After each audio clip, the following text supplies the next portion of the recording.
The late afternoon sun poured golden streaks through the windows of the small-town diner, lighting up dust motes that danced in the air. The place smelled of burnt coffee and fried onions, the kind of smell that clung to your clothes long after you left.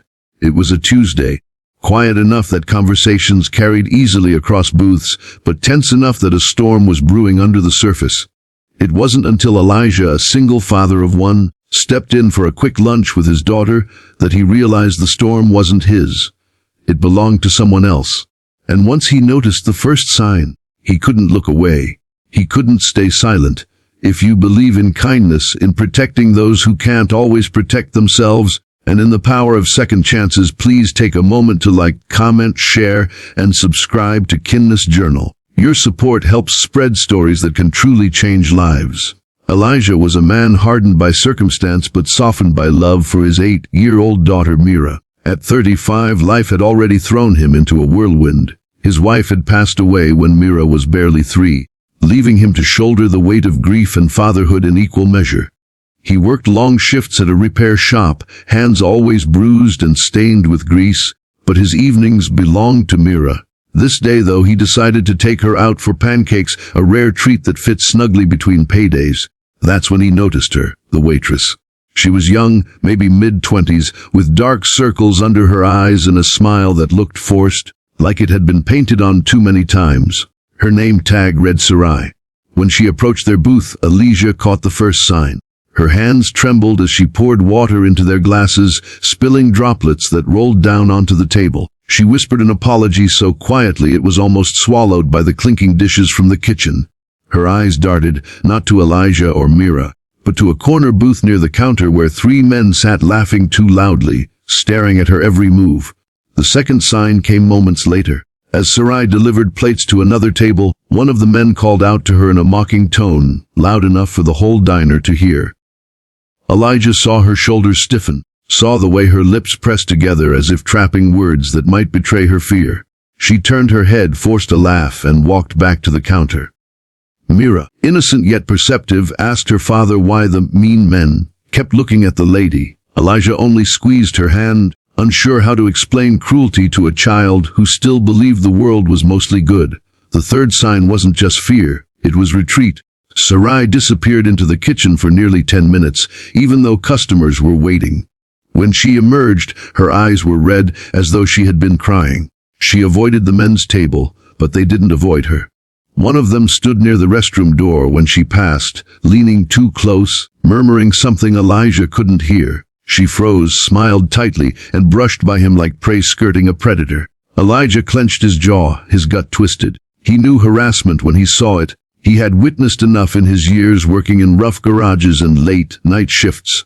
By the time Sarai returned to refill their drinks, Elijah caught the fourth sign. Her voice cracked.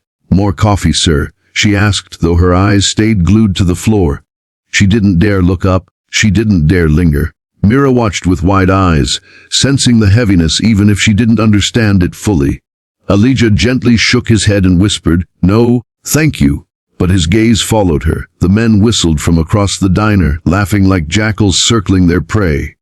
The fifth sign broke him. As Sarai bent down to pick up a fork that had fallen from a tray, one of the men passed behind her and snapped the strap of her apron.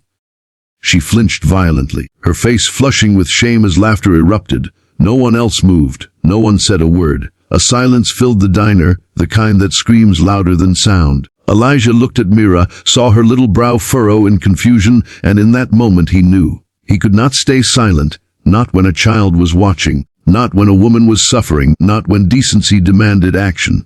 He stood tall and broad-shouldered, his shadow stretching across the booth. His heart hammered, but not from fear, from conviction. The diner quieted further as he walked toward the corner booth, each step echoing against the linoleum floor.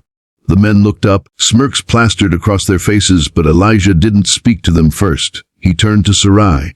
His voice was steady, low, but strong enough to carry.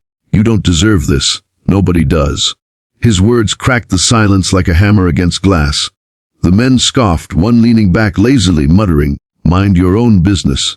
Elijah locked eyes with him, unblinking. "This is my business," he said firmly, "because my daughter is sitting right there." And I will not let her grow up thinking it's okay for men to treat women like this.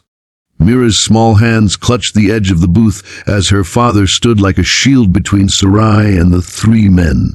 For the first time that evening, Sarai's lips parted in something close to hope.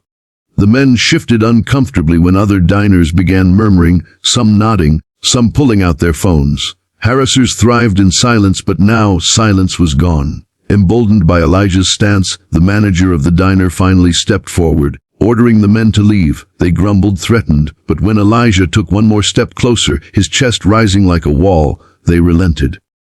Doors slammed behind them, leaving only the sound of dishes clattering in the kitchen and Mira's steady breathing. Sarai stood frozen. Elijah turned to her, his tone softening. "Are you all right?" For the first time her eyes met his, glistening with unshed tears. She nodded, though her lips trembled. "Thank you," she whispered, barely audible. But gratitude flowed in that whisper like an ocean tide. The rest of the meal passed quietly, but something had shifted. Sarai moved more freely, her steps lighter. She smiled genuinely at Mira, who responded with the kind of warmth only children can give. Elijah paid the bill, leaving a generous tip, and as they prepared to leave, Sarai slipped a small napkin onto the table.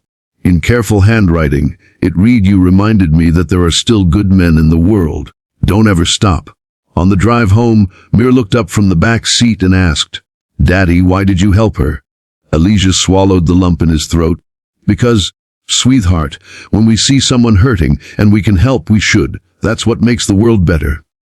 Mira nodded thoughtfully, her innocence wrapped around a truth that would shape her. That night, as Elijah tucked Mira into bed, he realized he hadn't just stood up for Sarai.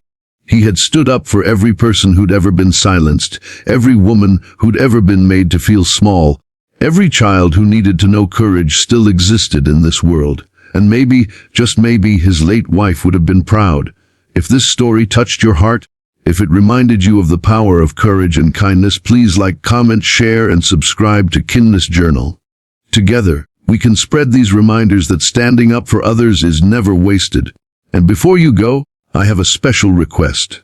Drop a comment below sharing one act of kindness you've witnessed or done recently. Let's fill the space with light.